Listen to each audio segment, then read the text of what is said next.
بسم الله الرحمن الرحيم الحمد لله رب العالمين والصلاة والسلام على سيدنا محمد وعلى آله وصحبه أجمعين تتمة في سنن الوضوء والغسل والتيمم. Some concluding remarks regarding wudu, the sunnah acts of wudu, ghusl and tayammum. In wudu there are a number of things. Here we have 16 things that are considered to be sunnah. These things, there are 4 farad, which means you must at a minimum do the 4. Okay? There are 16 things that are sunnah, which means the Prophet ﷺ usually did wudu with these things and in this manner. So we as followers of Muhammad ﷺ, while making wudu, we should make wudu as the Prophet ﷺ did wudu, and only resort to the fara'id in rare circumstances or such as emergency cases. Generally speaking, we should make a full wudu because the Prophet ﷺ in many hadith promised great reward for wudu, such as the forgiveness of sins and the elevation of status. But each time that is predicated upon man tawadda'a fa ahsana al-wudu'a. Whoever does wudu but does so beautifully, and a beautiful wudu is done the way Muhammad sallallahu alayhi wasallam did his wudu. The first is a tasmiyah, to say Bismillah or Bismillahir Rahmanir Rahim. One niyyah, and to have the intention for wudu. The intention is simply to purify yourself. I am making wudu to purify myself for salah or for tilawah or for tawaf or whatever the intention is. And you don't have to say it, you can simply have this in your mind. Number 3, غسل اليدين إلى الرسغين ابتداءً, to wash the hands up to the wrists as you begin. So in the beginning of wudu, to wash the hands up to the wrists is considered to be a sunnah, or wash them 3 times is sunnah. Number 4, was siwak, to use the siwak or the miswak, the tooth stick. Okay, so this is also sunnah, something that we all are negligent about, may Allah forgive us, but something we should revive and to implement the siwak practice during wudu and at all times in general, but especially during wudu. If you don't have a siwak, a toothbrush will suffice as well, although the siwak, there's more ajr, as the ulama say, in siwak, but there's 2 aspects to the siwak. One is cleaning the mouth. So this can be achieved with something else, say a toothbrush, or you have an electric toothbrush or something like that. So the mouth will still be clean. But the ulama say that isti'mal al-siwak al-masnoon aydan sunnah, right? Which is what the Prophet using or cleaning the mouth in the manner the Prophet cleaned his mouth is also sunnah, right? So the Prophet did not use a toothbrush, the Prophet used a siwak. So either way, if you don't have a toothbrush, you can use or siwak, you use a toothbrush. And if not, some hadith even mention using your finger as a backup. So you don't have anything, then you use the finger and you'll get the ajr of siwak, inshaAllah. Number 5, al-madmadatu thalathan walau bi gharfatin, is to rinse the mouth 3 times. Okay? Rinse the mouth 3 times. And this can be 1, you spit it out, 2, you spit it out, and 3, or it can be 1, and as the Shafi'is do, 1, 2, like mouth and nose in one motion, right? They're both practices and both are in the hadith. So rinsing the mouth 3 times, وَالِاسْتِنْشَاقُ بِثَلَاثِ غَرْفَاتٍ, and to cleanse the nose 3 times. So to clean the nose 3 times, and of course blow it out and clean it. When you're cleaning your nose, which is to clean the insides of it, then you use the left hand. Number 7, وَتَخْلِيلُ اللِّحْيَةِ الْكَثَّةِ, if you have a dense beard, then to make khilal of it. So a dense beard and a big beard is hanging down, then when you wash your face, you have to wash this portion because it's on your face, right? But what the portion that hangs down, you don't have to soak it, but you simply make khilal. Khilal is to pass through your wet hands through the beard. Wal asabi', and to also make khilal of the hands, the fingers, so passing wet hands through, or interlacing or interlocking your hands like this as well. This is khilal, this is sunnah. وَتَثْلِيثُ الْغَسْلِ, to wash each limb that you're washing, to do so 3 times. So anything you're washing, so the hands up to the wrist, to 3 times. The face, 3 times. Arms 3 times. Feet 3 times. Right? So whatever is being washed, to do it not once, not twice, but 3 times, this is sunnah. To do more than that is makruh, unless there's a necessity, such as a stain or something that you're trying to get off, some dirt, and it's not getting off within 3 times, then you can go for a 4th or a 5th. But typically the sunnah is achieved within 3. And if someone is having, for example, waswasa or something like OCD, then this is the best for them to stop at 3. Because the only way they can beat the OCD is to not give in to that compulsion. They have to break it. And that is following the sunnah of Rasulullah sallallahu alaihi wasallam. It's such a beautiful thing, subhanAllah. That you stop at 3, you say, khalas.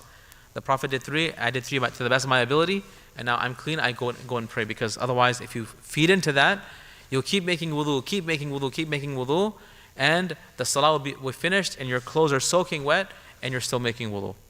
May Allah subhanahu wa ta'ala give us afiyah, because it's a real condition. And it seems that it's increasing. Right? So, may Allah subhanahu wa ta'ala protect us from waswasa and these types of illnesses. وَاسْتِعَابُ الرَّأْسِ بِالْمَسْحِ مَرَّةً. It is sunnah to wipe the entire head once. The Prophet sallallahu alaihi wasallam, the Sahaba said, كَانَ رَسُولُ إِذَا مَسَحَ رَأْسَهُ أَقْبَلَ بِهِمَا وَأَدْبَرَ. The Prophet sallallahu alaihi wasallam would start at the forehead, the front, the hairline, and he would pass his hands back to the neck, and then bring it back. So this is sunnah. It's one motion, back and forth. Okay, so this is the sunnah. So sometimes we just go back, right? But it's back and forth is the sunnah method of masah.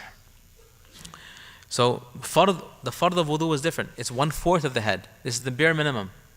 But the sunnah is to wipe the entire head back and forth. Number 11, وَمَسْحُ الْأُذُنَيْن is to wipe the ears. So once you've done wiping the head, you can now wipe your ears with the index finger. Okay? The inside, this is also sunnah. Both front and back if you want, behind the ears as well, as is considered مَسْحُ الْأُذُنَيْن. وَالدَّلْكُ is to rub and to pass your hands through. As you're washing the limbs, one thing is to wash it, so you pass it under the tap, for example. The second is a dalk. Dalk is to actually take your other hand and to kind of rub the water and massage, like to rub it in, to ensure that you. So dalk is also sunnah, okay, a separate entire sunnah. So sometimes the kids, they have the faucet on, they just pass their hands underneath like this 3 times. The wudu will be valid provided it reaches everywhere, but you're missing a sunnah, the sunnah of rubbing the water as well. And by the way, that having the tap on full blast and just wipe and passing it wastes a lot of water, by the way. So everyone should be mindful of not wasting too much water. Wastage is coming up, inshallah. I think it'll be here. But we should be mindful of the amount of water we use, and also be mindful of those around us, that there are people beside us to our right and left, that we're not splashing water on them as well. Also, the area that once we're done wudu, we should be mindful of making sure that the area is not, there's water not everywhere, and it's the basic etiquette sometimes, right? That just clean up after yourself. This would be so much more better. It's akhlaq as well. It's the best way, but something for us to be mindful of, that we don't have to always enter into a pool of water once that we're completed the wudu. Wal wila'u. Wila is also sunnah. What is wila? Wila is to wash each limb one after the other consecutively without pausing or breakage in spacing. Right? So you wash your face, then your arms, and your then you wash your feet, and you conclude. So not to take breaks. Okay? So wila is sunnah. What does this mean? If you don't do wila, if you miss a sunnah act, your wudu is still valid. And once in a while, it's okay. Making a habit of not following the sunnah is also makruh. So, in a circumstance, as the brother asked yesterday, we're making wudu in a public place, or you're making wudu and you're about to wash your feet, but someone knocks on the door, right? So you go open the door, or there's a phone call or something happened, an emergency. You go in, attend to that, and you come back. Do you have to start your wudu over again? There's a difference of opinion. In the Hanafi school, you don't have to, because wila, which is consecutiveness of the wudu, is sunnah. Imam al-Shafi, other scholars, they say that you must have, it must be consecutive. You can't take pauses and breaks, right? So, in the Hanafi school, this is allowed, and it should only be availed in cases of emergency or due to some reason. You shouldn't always be doing this. If you're washing your face, and then you go sit and talk for 5 minutes, and you come back and wash your arms, and then you go, this is not right, because that's not the sunnah. Is it allowed? In certain circumstances, such as the question of washing your feet in the sink. Let's say you made wudu, you've done your face, arms, mash, and you're waiting to wash your feet, and someone walks in. So you now wait. If you wait and you just do whatever you're doing, and then when the person leaves, then you wash your feet. This is allowed, okay? But it shouldn't be a habit that every time you do wudu, you're pausing between wiping the head and washing your feet, especially if it's a significant pause, right? But in cases of emergency or situations like this, it would be allowed. So wila is not hastening through, but consecutive washing of one part after the other. Number 14, what tartib. Tartib, which is keeping the sequence as Rasulullah sallallahu alaihi wasallam kept in his wudu. So the hands first, and then rinsing the mouth, and the nose, and then the face, and then the arms, the head, then the feet. So this sequence is also sunnah. What does that mean? If you alter the sequence, will your wudu be valid? Yes, it will be valid. If there's a reason or it's a once in a while circumstance, it's okay. But if you make a habit of reversing the wudu, you wash your feet first, and then you do masah, and then you wash your arms, and then your face, and then you rinse. This is a backwards wudu. If there's some reason, okay, let's hear it. Otherwise, if it becomes a habit, it becomes makruh, because you're doing the opposite, exact opposite of the Prophet ﷺ. This is considered mukhalafa. And the Zahir ayat state, وَمَنْ يُشَاقِقِ الرَّسُولِ, right? Those who contend against the Prophet ﷺ, or go in conflict or opposition of the Prophet ﷺ. So we should be very careful of this. But as, like I said, in some cases, if there's a reason, such as, let's say, it's very cold and they wash their feet first. They wash their feet first, they have an opportunity, they dry their feet, they put the khufs on, right? And then they wash the rest of the wudu. The wudu is valid, right? But this shouldn't be the habit that this person is always washing one limb and completely disregarding the order as mentioned in the Quran. فَاغْسِلُوا وُجُوهَكُمْ وَأَيْدِيَكُمْ وَامْسَحُوا بِرُؤُوسِكُمْ وَأَرْجُلَكُمْ, right? Then this is not a good habit. But if one does it, the wudu will be valid, but we'll have to have a conversation with that person eventually. وَالْبُدَاءَةُ وَالْبَدَاءَةُ بِالْمَيَامِنِ وَرُؤُوسِ الْأَصَابِعِ وَمُقَدَّمِ الرَّأْسِ. It is also sunnah to start with the right limb. So if there's two limbs, it is always sunnah to start with the right one first, then the left. So hands, arms, and feet. Likewise, it is sunnah when you're washing your hands or the arms that you start with the fingertips. You start this way and you go up, right? Sometimes people maybe go from the elbow this way. It's sunnah to start with the fingertips and then you wash down, right? And therefore right and left. Same with the toes. When you wash your feet, it is sunnah to start with the toes first, and then you work your way back to the soles of the feet and the ankle, and do that 3 times. وَمُقَدَّمُ الرَّأْسِ. Likewise, it is sunnah to start from here when making masah of the head, from the forehead here, back and forth. Right? This is sunnah. If someone goes back and this way, the masah is still valid, because the Prophet, there are hadith mentioned like that, but the Prophet did that once in a while. The Prophet started in the middle at one point and then at the back as well. But most hadith indicate that the Prophet ﷺ's regular habit was from the front to the back and then back to the front. And lastly, وَمَسْحُ الرَّقَبَةِ إِلَى الْحُلْقُومِ. It is sunnah to wash the neck, the back of the neck. This here, not the neck, not the front, throat area, the back. It's mustahab, it's sunnah to wipe the back of the neck, the nape, what we call. So these are the sunnahs of ghusl, of wudu. We should try our best. Usually with the kids we do a demonstrated, a physical, practical wudu, but of course we won't be able to do that right now. But maybe inshallah one day we can do that, where we sit through and we make wudu as our teachers taught us, and so on and so forth, that we can also visibly and visually see that wudu as well. May Allah give us tawfiq. As far as ghusl is concerned, ويسن في الغسل أيضا التسمية والنية وغسل اليدين ونجاسة لو كانت على بدنه بانفرادها ثم الوضوء كوضوء الصلاة. In ghusl, it is sunnah to start with Bismillah, or the name of Allah, and the intention for ghusl, and to then wash the hands first. So in ghusl, you start with washing the hands first, as we did in wudu, and secondly, you wash and remove any impurity if it's on the body. So you first check if there's impurity, if there's a wound or there's blood or anything else on the body, you wash that first. ثُمَّ الْوُضُوء كَوُضُوءِ الصَّلَاةِ. And then you do a regular wudu. So you're taking a bath, you're in the shower, but you start with wudu. So you wash your hands, you do istinja, which is to wash the private parts, and then you check for any other impurity anywhere else. You remove that first, so like a spot treatment, and then you do a full wudu, like you would in normal state circumstances. ثُمَّ يُفِيضُ الْمَاءَ عَلَى بَدَنِهِ ثَلَاثًا. Then to pour water over the body 3 times. وَيَبْتَدِئُ بِصَبِّ الْمَاءِ بِرَأْسِهِ. Starting with the head. ثُمَّ مَنْكِبَيْهِ الْأَيْمَنِ ثُمَّ الْأَيْسَرِ وَيَدْلُكُ جَسَدَهُ. Then after the head is washed, then you start with the right shoulder. Something easy we can do in the shower, even if you're under the shower head. You start with the head, and then you turn your right, and you wash the right shoulder and the right part of the body, and then the left shoulder, and then the left part of the body. Okay, this is the Prophet ﷺ's sunnah he would do in ghusl as well. So we should try our best. وَيَدْلُكُ جَسَدَهُ, and as you're washing, is to rub the body and ensure that you're getting everywhere and not just passing water over, but dalk, as we mentioned before, is sunnah. Imam Malik considers dalk to be wajib. So according to Imam Malik, rahimahullah, if you follow the Maliki school, if you don't do dalk, your wudu will not be, your ghusl will not be valid. So it's very important that even as, if you don't follow the Maliki school, you follow a different school, that we normally try to have mura'at al-khilaf, which is to consider what the other scholars mention and try our best, wherever we can, to implement that as well, so that our wudu is valid according to all schools and all the mashayikh and all the scholars of Islam.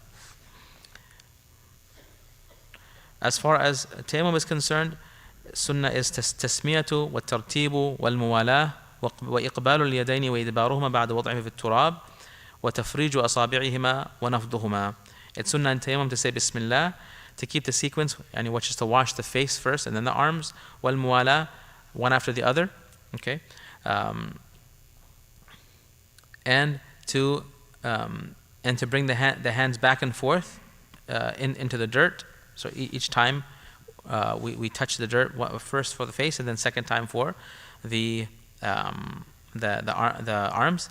وَتَفْرِيجُ أَصَابِعِهِمَا, and to not keep the fingers constricted and closed. You keep them open a little bit. When you're making tayammum, you don't have to keep them tight like this. You don't keep it in a natural, almost natural stance. وَنَفْضُهُمَا, and to lightly dust whatever excess is on the hands. These are the sunnahs of tayammum. May Allah give us tawfiq. If you have any questions, you can ask, inshallah. Yes? Mm.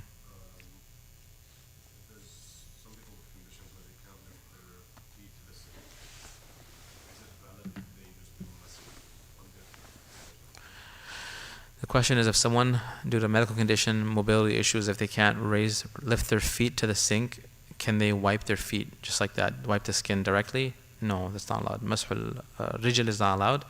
If they wear a khuf and they fulfill the conditions of a khuf or a leather sock or something of that nature, then they can do mash. But medical conditions, no. You'll have to find a way to help them.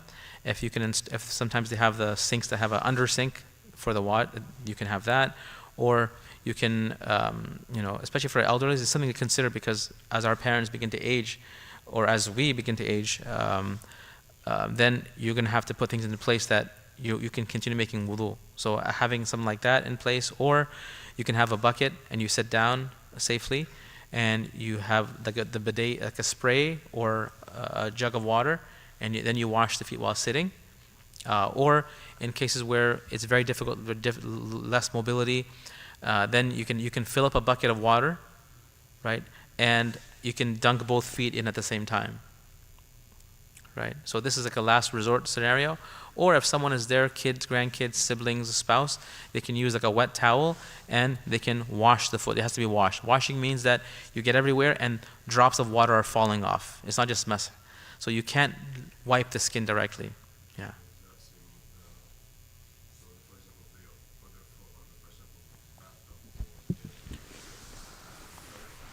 Well, dalk is sunnah. So if they can go into the tub and then get the tub on, or the bathtub, the water on there, pouring water is sufficient. If they miss a sunnah of dalk, then it's okay. But they have to wash the feet is the point. Yes.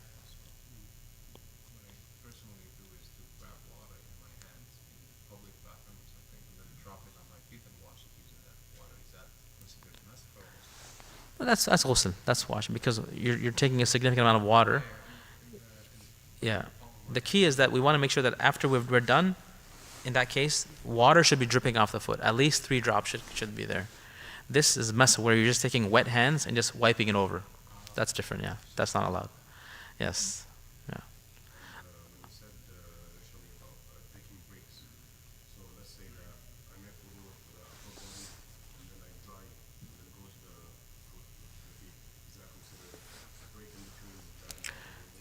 If someone washes their limbs and then takes a break and basically just to dry the limbs off and then continue, is that considered a breakage? It might be considered a breakage, but in circumstances it's allowed. But it shouldn't be a regular habit. So if you're at home, in the masjid you're doing it regular, you're outside, you're outdoors in public places, then maybe sometimes you want to dry yourself, then those will be exceptional circumstances. And that may qualify as a break because it's not, you're breaking the wila, right? One more question. When you said doing ghusl, cleaning off impurities, is that true for male as well? Yeah, the washing off impurities specifically before ghusl, this is for male and female, it's for anyone. This is a general etiquette. It's not considered really impurities, right? Not good. No, so for example, if someone goes into the bath, a shower, before pouring water over yourself, it's sunnah to check for impurities, right? So, and this is when the Prophet you'd make istinja, so wash front and back, and then anywhere else where there's a possibility of najasa, right? And this is the sunnah, right? So, because when you pour water over the entire body, you're going to get it anyways, hopefully, right? So, it's sunnah to give attention to that first, because the first thing in purification is izalat al-najasa, right? Or izalat al-khabath, right? We have to remove khabath first, and then we can have tahara. So that's why.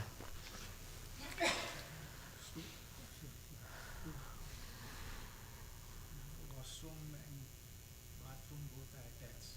So while performing wuzu, you can say Bismillah because washroom is also in there. Normally you can't say Bismillah. The question is, in the modern bathrooms, we have the toilet and the tubs together and the sink together, so making wudu, and can you say Bismillah or make a dhikr in that case? There's a difference of opinion.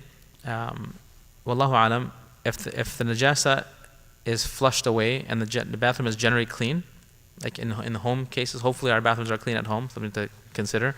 But if the bathrooms are relatively clean and the najasa is flushed away or the lid is closed, for example, then it's possible that this may be considered a separate case, right? And it may be allowable. Although you can simply say it in your heart and silently to avoid any difference. The main thing was in the olden days, the bathroom, of course, there was no flushing, there was no drainage in that way, right? So the najasa would physically would be that although it's buried or it's a few feet away, it's still in that region. So that's why it's makruh to, anytime there's najasa in your proximity, it's makruh to say the name of Allah or recite Quran, right? That's a general rule. So if the najasa is not there, right, then the makruh, the dislike, the karaha will be lifted. Yeah. So it's flexibility. Yes. So Mufti, so in a public washroom, of course, you mess around. So you wash the entire wudu, and you wash your feet outside. Would that be considered as a waqfa? In a public bathroom, if you make wudu in the sink and then you go outside to wash your feet, would that be considered a waqfa or like a pause or breakage? It would be, but that's allowed due to a circumstance. Again, it's not something that we do regularly. Like what I mean by regular is that at home, in the masjid, you're always breaking up. That's makruh then. But if it's in a situation like in a public place, or then there's some flexibility there, inshallah. Yes.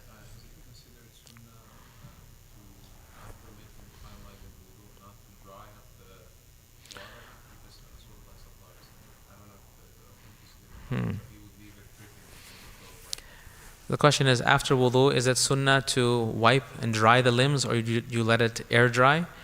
The Prophet ﷺ, there are both practices that are mentioned in the hadith. On one occasion, the Sayyidah Mulla radiallahu anha brought the Prophet like a towel or something to dry his limbs with, and the Prophet, he rejected it. But that rejection doesn't mean it's makruh. Some early scholars said it's makruh, you cannot dry your limbs. I think it was Imam Waqi' ibn al-Jarrah who would say, or Ibn Shihab al-Zuhri would say that you can't, it's makruh and things like that. But most ulama say it's allowed. Both things are allowed. You want to dry your limbs, you want to let it air dry, it's allowed. It's your preference.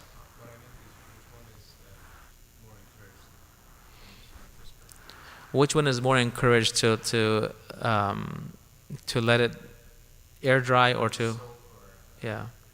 Wallahu alam, I can't recall, but both are equal, I think, and looking at the hadith on this chapter and the opinions of the Salaf al-Salihin. Yeah. Yes.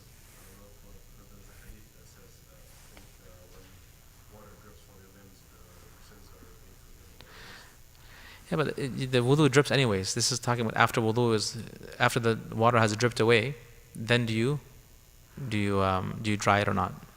Yeah. So there's no mana, shara', there's no dalil of mana, which is that prohibits the act. Right? Yes. When making wudu, especially like in a public place, this is from what I've heard from when I was younger. If you're like if you don't have, let's say, like leather socks, like if you make wudu beforehand, it's like fully covering, like properly, like covering your foot, and after you put like not, I don't have leather socks, so like thick socks will suffice is what I've heard, and that then if you're going to go in a public space, you just like wipe it. Is that allowed? So wiping on socks is not limited to public places or awkward situations. It's a rukhsa shar'iyya, which means that it's a shar'an concession. We can do it. It's just that the footwear has to meet the criteria. The basic criteria is jild, or like a leather sock, a khuf, or anything that resembles a khuf in sturdiness and is used. So the khuf is used for travel. So the ulama have a few conditions that either it's a leather sock or it's something similar to leather, which يمكن تتابع المشي فيه. You can walk a couple of miles in it, maybe 2-3 miles in it at least, right? It won't tear and break apart. It لا يشفان ثخانة, which means it's thick, that you can walk in it, and also it doesn't really absorb water. It doesn't really, water. You can't really feel water when you make masa or you're in close to water. So it's somewhat waterproof, and it should cover the entire ankle and must be worn with wudu. So with these conditions, so it's not anything that meets that criteria. Nowadays you see a lot of the brothers wearing the masah socks, which are waterproof type socks, so they're not leather, but because they meet those conditions of durability, they're waterproof, or those are actually waterproof, but they meet the conditions. Therefore, you can make mess on those, and you shouldn't make mess on the regular socks that we're wearing. Yeah. Would shoes be considered mess on shoes when in a public place, for example, or outside? In a public place, can you make mess on your shoes if your shoes fit the conditions? So most shoes would fit the conditions, provided, especially if it's a zip up or like a boot, it would fit the criteria. The problem with boots, though, is that there's two issues. One is the najasa, because you're wearing it everywhere, in the bathroom especially, in public places, and you have to pray salah in those now, right? And the second issue many ulama bring up is that the Prophet ﷺ didn't pray salah in boots. The Prophet prayed salah in ni'al. And ni'al is different than a hidha, right? So the Prophet ﷺ prayed in a ni'al, and he said, "Sallu fi ni'alikum," because the ni'al is what we call a sandal. If you've seen the ni'al of Rasulullah, they're like what we call like the Roman sandal almost, right? So it's very malleable, and your foot is on the ground essentially, and your toe bends, and there's nothing to prevent. Like it's different than an actual shoe. And many ulama do take issue with praying salah in shoes because of the najasa issue. And secondly is that when you're in sujood, you can't bend your toes, right, because of the tip. So it's better to take it off. If someone has like they work in some certain safety conditions, then of course those may be exceptions. But in general, we should not pray in the boots and the shoes without reason, of course. Yeah. Cool. Last two questions. Okay. Last question. Oh, one question, and then you had too many questions already, so we'll take it from one of the brothers there. Yes. So in case if you leave sometimes body dripping, sometimes you wipe it off to fulfill the agrees of the sunnah. It's not sunnah to wipe or to leave it dry. It's not considered. It's just, yeah. You can do either. Yeah. Yes, brother. Wa alaikum assalam wa rahmatullahi wa barakatuh.